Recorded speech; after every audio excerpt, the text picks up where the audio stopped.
Una oposición socialista tiene dos caminos principales, dos opciones. Una es la de diseñar una especie de plan maestro, un programa de por dónde debe seguir el país. Eso es extremadamente difícil y yo diría casi imposible de hacer en un mundo globalizado y en que dependemos permanentemente de factores que no controlamos. Por ejemplo, los precios de las commodities, ¿no? Entonces, a ese nivel, yo lo que diría es que una oposición socialista lo que tiene que mostrar es cómo no se ha cambiado la matriz productiva de este país, cómo es falso todo lo que se dice sobre reindustrialización. No es cierto que la Argentina haya abandonado un modelo primario exportador. Es simplemente inexacto, no se sostiene. Hoy en día la industria aporta un 16% más o menos del PBI, a mediados de los 90 aportaba un 16% del PBI, ¿no?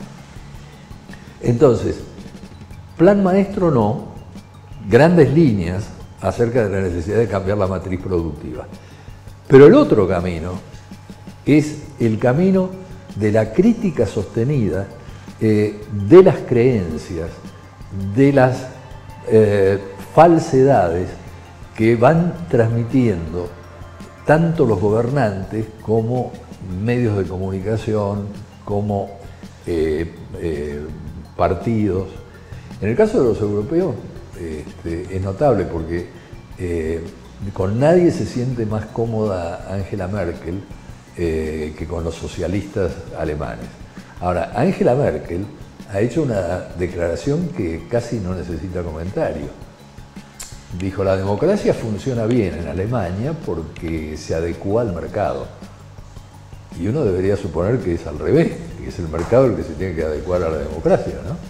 Y sin embargo los socialistas no les salen a discutir, ¿no? Ahora, en América Latina, y bueno, las tradiciones no marchan en ese sentido. Hay que hacer un largo trabajo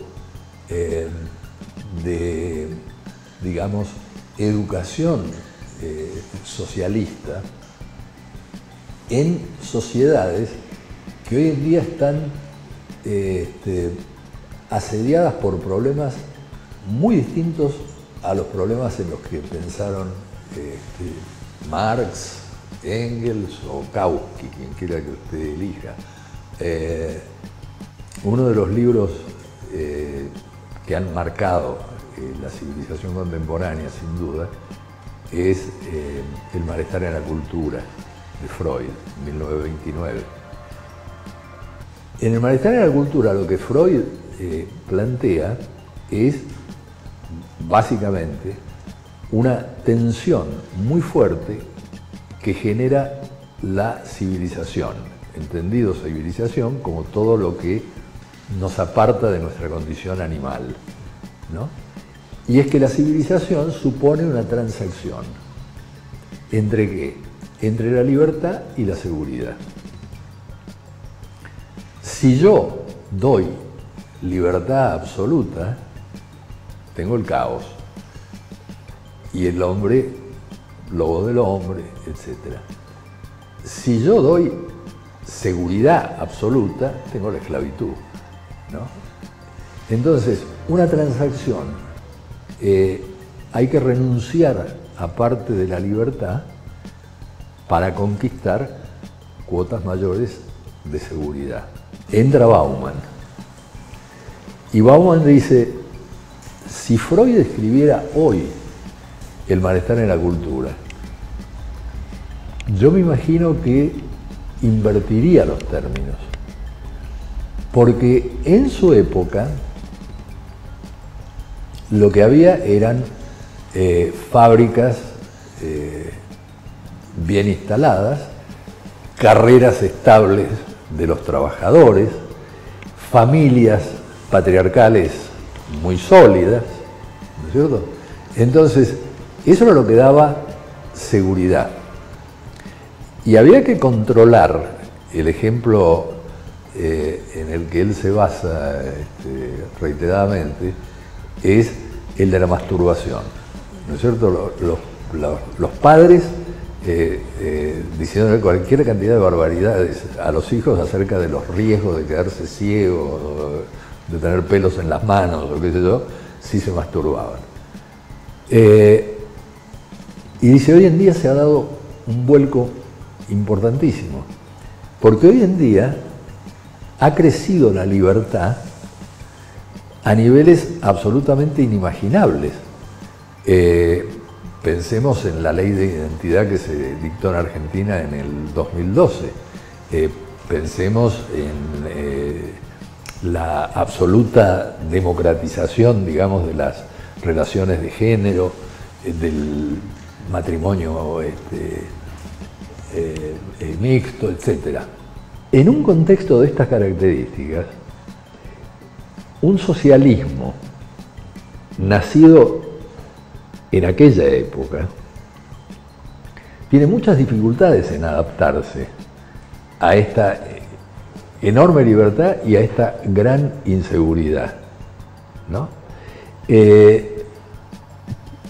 La forma que tiene para tratar de resolverlo, a mí me parece que es una sola, que es tomar plena conciencia de que hemos pasado de sociedades de productores a sociedades de consumidores, a que, como alguien dice muy agudamente,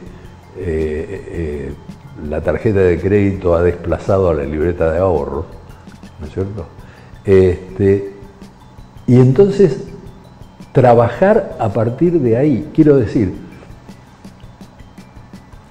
incluidos los intelectuales y los políticos que nos consideramos de izquierda, que nos consideramos socialistas, todos tenemos que estar revisando muy profundamente nuestras posiciones. Y teniendo en cuenta, por ejemplo, de que ya hay jóvenes de 30 años que no vivieron bajo un régimen militar, ¿no? Pero que afrontan, por un lado, costumbres a las que hoy le cuesta adaptarse o entender a tanto militante de izquierda que tiene más de 50 años o 60 años, ¿no? Y por el otro lado, un contexto de inseguridad que no se agota en los crímenes, que no se agota en el homicidio o el femicidio o los robos, sino un contexto de inseguridad vital, ¿no? Y empezar a trabajar mucho más en serio. Por ejemplo, hay una encuesta del año 2013 del Latino Barómetro. Esa encuesta del 2013 dice que el 56% de los argentinos aprueban a la democracia como régimen de gobierno. Pero solamente un 30 y algo por ciento aprueba el modo en que está operando la democracia. A mí la primera cosa que me da pavor es qué opina el 44%, que no es el 56% que aprueba la democracia. Ahora, yo no sé si son problemas que se están planteando en ámbitos socialistas. Yo creo que hay que hacer un replanteo de temas claves para la sociedad, que son urticantes, que no tienen que ver con generalizaciones fáciles, que requieren mucho estudio, ¿no? Y de lo contrario, la oposición se queda en una chatura en que todo vale, ¿no? Ahora, obviamente, lograr acuerdo sobre ciertos puntos centrales entre distintas fuerzas políticas, claro que sería valioso, que sería importante. Pero ¿cómo se entienden esos puntos centrales? Bueno, ahí es donde el socialismo tendría bastante para decir, si se lo propone en serio y si se lo propone estudiando y discutiendo y aprovechando todas las posibilidades que brinda la sociedad civil, ¿no? Uno de los ejemplos de un tema que habría que poner en la agenda y que nadie mejor que el socialismo para hacerlo, es el tema de la renta básica, o si se lo quiere llamar de otra manera, de un ingreso básico universal para toda la población, desde que se nace hasta que se muere. Ahora, seguramente la gente poco informada estará diciendo, pero ¿cómo le van a dar una renta? Gente que se sorprende cuando uno habla de renta básica y dice, ¿cómo le vas a dar un ingreso asegurado a un tipo que es millonario? No, es una idiotez, porque a ese tipo, ese ingreso básico, se le quita vía impositiva. Pero la idea es que todo ciudadano tiene derecho a haber asegurado su sustento básico, su capacidad de educarse y demás. Y bueno, y eso lo tiene que garantizar la sociedad. Y Argentina está absolutamente en condiciones de hacerlo.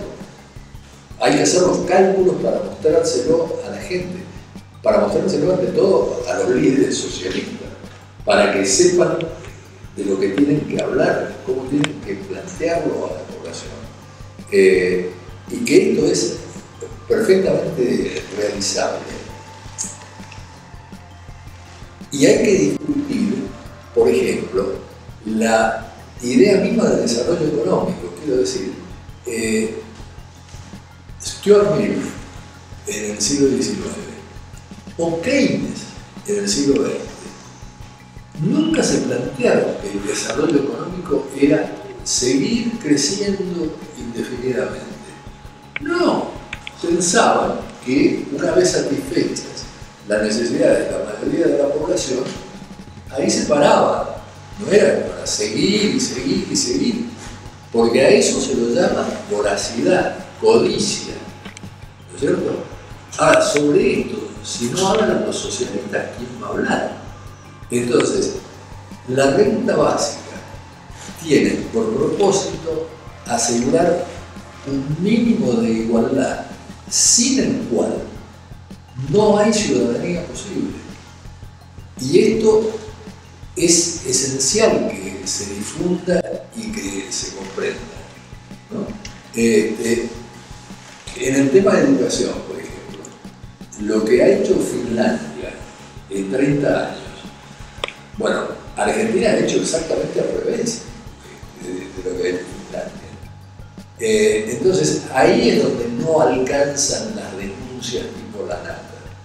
Ahí es donde hace falta acción política, no simplemente impacto de medios de comunicación puntuales, sino hace falta esto que estoy intentando decir, explicar qué es la renta básica, explicar por qué todos tenemos derecho a una educación, a una alimentación sana, a un trabajo que hay que redefinir, porque la tendencia del capitalismo contemporáneo es a crear más y más trabajadores redundantes, ¿no es cierto? Que no tienen posibilidad de tener un empleo estable en el sector de mejores remuneraciones. Esto yo ya lo planteaba en el año 69. Y con la renta básica, yo creo que uno sale al encuentro de estas posiciones y que plantearlo casi por primera vez en Argentina. Argentina lo está planteando los bolos, lo está planteando 2 o 3 más, pero no es un tema de discusión. Pero instalarlo como un tema de discusión. Bueno, si el socialismo lograse hacer eso, ya tendría una bandera que lo colocaría muy bien en términos tanto electorales como en términos de pedagogía del explotado.